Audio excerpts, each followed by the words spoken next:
नमस्कार मंडळी. तर आज आपण बनवणार आहोत डिंकाचे लाडू. डिंकाचे लाडू बनवण्यासाठी मी इथे सगळ्यात आधी 1 किलो खारीक दळलेली आहे आणि 1 किलो खोबरं. तर त्यासाठी अर्धा किलो मी उडीद डाळ थोडीशी भाजून दळून आणलेली आहे ती सुद्धा. आणि इथे त्याच्यासाठी लागणारे मी इथे अर्धा किलो तूप घेतलेलं आहे, गाईचं तूप आहे. आणि इथे पावशर काजू, पावशर डिंक, 100 ग्रॅम गोडंबी आणि पावशर बदाम. हे सर्व साहित्य उष्ण असल्यामुळं कमी कमी टाकायचं आहे. तर इथे मी 50 ग्रॅम खसखस घेतलेली आहे. तर इथे 10 ते 12 इलायची घेतलेल्या आहेत, एक जायफळ घेतलेला आहे. तर आता हे आपण सगळं फ्राय करून घेऊया. तर सगळ्यात आधी आपण तूप गरम करायला ठेवूया. एक भांडं घेते, त्याच्यात तुपाचं सगळं गरम करून घ्यायचं. आपण तूप गरम करायला ठेवूया. तर इथे अजून मी 1 किलो साखर घेतलेली आहे. ही अख्खी साखर आहे, ती बारीक करून घ्यायची मिक्सरवरती. इथे आपण तूप गरम करायला ठेवूया. तूप मेल्ट झालेलं असलं ना म्हणजे घट्ट परत होत नाही आहे. तर इथे आपण आता थोडं थोडं तूप टाकून काजू आणि बदाम फ्राय करून घ्यायचे आहेत. एक पॅन घेतलेला आहे मी, जेणेकरून असं खाली चिटकू नये असं. जास्त तूप घ्यायचं नाही, थोडं थोडं तुपामध्ये फ्राय करायचं आहे आपल्याला. थोडे थोडे फ्राय करायचं म्हणजे एकसारखं फ्राय केलं जातं. 2 ते 3 मिनटं बारीक आचेवरती असं कुरकुरीत झाले पाहिजेत, म्हणजे आपल्याला नंतर लाडू खाताना सुद्धा असे छान असे दाताखाली आले ना, छान टेस्ट लागली पाहिजे. आता आपण हे 2 ते 3 मिनटं थोडंसं कलर बदलेपर्यंत फ्राय करून घेऊया. पाहू शकता याचा आता थोडासा कलर चेंज झालेला आहे. आता आपण हे काढून घेऊया. अजून थोडे थोडे करून असे फ्राय करून घेऊया, म्हणजे जास्त जर फ्राय केलं ना त्यातून कलर टेस्ट बदलले जाते. तर आता याच्यातलं पहिलं आपलं टाकलेलं तूप आहे, अजून दुसरे काजू बदाम राहिलेले आपले फ्राय करून घेऊया. बदाम कमी प्रमाणातच वापरायचे, कारण की उष्ण असतात ना. बारीक गॅसवरती कुरकुरीत झाले पाहिजे. सोन काजू आलेला आहे. 2 ते 3 मिनटं अशी चांगली बारीक गॅसवरती फ्राय होऊ द्यायचे. याचा पण कलर चेंज होईपर्यंत फ्राय करायचं. बारीक गॅस केलेला आहे. बारीक गॅसवरती अशी छान कुरकुरीत ते बदाम फ्राय झालेले आहेत. हे पण काढून घेऊया. अजून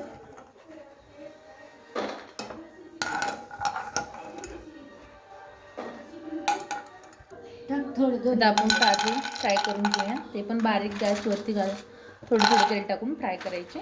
थोडेच करायचे, 2दा. ते पाहू शकता आपल्या काजूचा कलर बदललेला आहे. काजू पण जास्त फ्राय करायचे नाहीत, कारण की टेस्ट बदलते नाही. आता आपण काढून घेऊया. फ्राय झाली अशी थोडीशी अशी वेगळी स्मेल येते त्याची.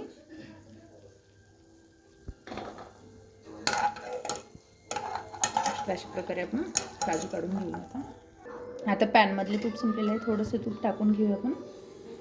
आता गोडंबी फ्राय करायची आहे. ती पण 2 मिनटं बारीक गॅसवरती फ्राय करायची, त्याची पण टेस्ट बदलली नाही पाहिजे. आपली इथे गोडंबी फ्राय झालेली आहे, हेही काढून घेऊया. आता आपलं पॅनमधलं तूप संपलेलं आहे. तर आता आपण जास्त तूप टाकून घेऊ, कारण की आपल्याला डिंक फ्राय करायचं आहे ना. डिंक फ्राय करण्यासाठी जास्त तूप लागतं. चांगली हीट येऊ देऊया आता 2 मिनटं. तर आपण तेल गरम झाले का पाहूया. एक डिंक सोडूया. तेल गरम झालेलं नाही, अजून 2 मिनटं हाय गॅसवरती ठेवलेलं आहे. तूप आपला तर चांगलं गरम झालेलं आहे. आता गॅस बारीक करून घेऊया. बारीक गॅसवरती डिंक भाजायचं, कारण की मोठ्या गॅसवरती भाजला ना असं फ्राय केल्यासारखं वाटतो, तळल्यासारखं, पण तो आतमध्ये कच्चा राहतो. 5 ते 10 मिनटं लागतात ह्याला. आता तळलं ना आपोआप मोठा होऊन थोडं थोडं तळायचं डिंक बारीक गॅसवरती. करू शकता तुम्ही अशा प्रकारे. फुलतो डिंक, फार फुलतो, पण मध्ये कच्चा राहतो हाय गॅसवरती तळल्यानंतर. त्याच्यामुळे बारीक गॅसवरतीच तळायचं. आपला डिंक आता चांगला फ्राय झालेला आहे, काढून घेऊया. 5 मिनटं ठेवल्याच नंतर होऊ शकतं अशा प्रकारे आपला डिंक फ्राय झालेला आहे. तळला गेल्याच नंतर आपोआप असं हलका लागलं ना डिंक तळला गेलं असं समजायचं. एक एक करून आता सर्व डिंक तळून घेऊया आपण. तर आता इथे सर्व मटेरियल आपलं फ्राय झालेलं आहे. तर डिंक तळला की नाही चेक करण्यासाठी असं हाताने प्रेस करायचं. तर हात तळला गेलं ना असं लगेच पावडर बनतं. एकदम पाहू शकता असा हा पूर्ण तळला गेलेला आहे. त्याच्यामुळे बारीक गॅसवरती आता हे सर्व साहित्य बाजूला ठेवूया थंड व्हायला. तोपर्यंत आपण साखर बारीक करून घेऊया. आता आपण थोडी करून साखर सगळी बारीक करून घेऊया. तर आता आपण थोडी साखर दळून घेतलेली आहे. याच्यातच टाकून घ्यायचे पूर्ण मिश्रणमध्ये, म्हणून थोडे सगळं बारीक करून याच्यात ॲड करायचं. आपण इथं आता साखर बारीक केलेली पिठी साखर ना पिठासारखी करायची इथे ॲड करून घेतली. आता उडदाचं पीठ टाकून घ्या. अगदी टाकावं लागेल तर हे एका साईडला ठेवूया. आता आपले ड्रायफ्रूट्स बारीक थंड झालेले आहेत. आता एक करून असे थोडे मोठे करून हे पण बारीक करून घ्यायचे आहेत. थोडे टाकायचे आणि सगळं चालू बंद करून बारीक करायचे आहेत. ड्रायफ्रूटचे जास्त बारीक फूड करायचे नाही, असे दिसले पाहिजे. पाहू शकता अशा प्रकारे बदाम बारीक करून घ्यायचे. हां आता इथं काजू बारीक करून घ्या. काजूही बदामसारखेच थोडे बारीक करून घ्यायचे, जास्त बारीक करायचे नाही. तर बदाम असे बारीक केलेले. काजू आणि डिंक हा मी खलबत्याने बारीक केलेला आहे, क्योंकि मिक्सरवरती खूपच बारीक होत होता. थोडं मोठं ठेवायचं. आता आपण खसखस थोडी गरम करून घेऊया. गरम करायची आणि अशी दळून टाकायची. तोपर्यंत आपण खसखस गरम होत आहे तोपर्यंत आपली इलायची पावडर करून घेऊया. इलायची आपली इथे चांगली गरम झालेली आहे. इलायचीला थोडंही तूप लागून द्यायचं नाही, कारण की परत गरम बारीक केल्या जाणार नाही आहे. आता थंड व्हायला आपल्याला ड्रायफ्रूटच्या ताटात काढून घेऊया. थंड झाली ना थोडी चिरून घ्यायची, ही सुद्धा थंड व्हायला ठेवूया.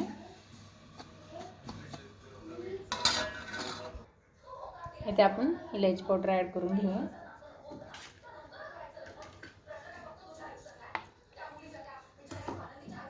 इथे आपली खसखस थंड झालेली आहे, ती सुद्धा बारीक करून घेऊया. इलायची अशी प्रकारे खसखस अशा प्रकारे आपली बारीक झालेली आहे, तीही ॲड करून घेऊया. तर सर्व मिश्रण आपले एकत्र करून घेऊया असं. आता हे आपण सर्व मिश्रण एकत्र करून घेऊया.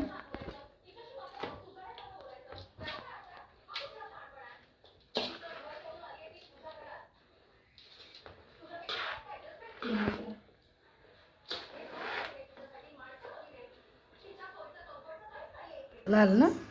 आता आपल्याला राहिले जायफळ किसून घेऊया छोट्याशा खिसणीने.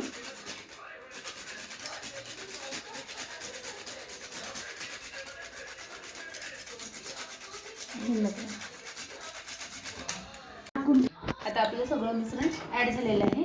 तर आता इथे तूप मिक्स करून घेऊया. आपले 2 ते 3 किलो डिंकाच्या लाडूसाठी इथे अर्धा किलो तुपाचा वापर केलेला आहे. आणि डिंक ड्रायफ्रूट्स पण फ्राय केले ते पण तूप टाकून घेऊया. आपण तूप ॲड केलेलं आहे. आता हे पूर्ण मिश्रण आपण एकत्र करून घेऊया. पूर्ण एकजीव झाला पाहिजे, जेणेकरून आपला लाडू बनला पाहिजे.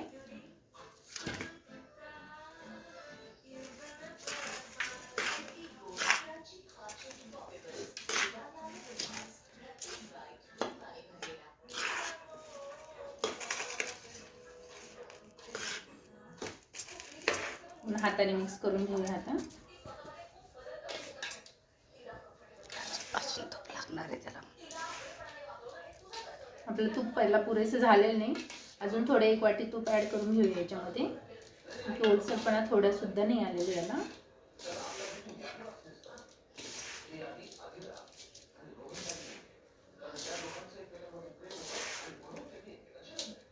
एक वाटी तूप ॲड करूया अजून. आपण फ्राय केलेल्या तुपापासून ड्रायफ्रूट्सपासून अजून व्यतिरिक्त अर्धा किलो तूप लागलेलं आहे आपल्याला, म्हणजे 1.25 किलो तूप लागलेलं आहे याच्यासाठी. तर असं ओलसरपणा झालेलं पाहिजे याला.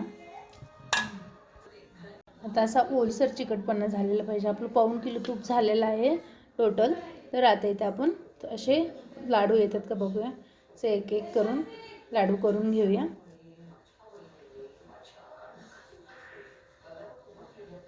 पाहू शकता मस्तपैकी लाडू झालेला आहे।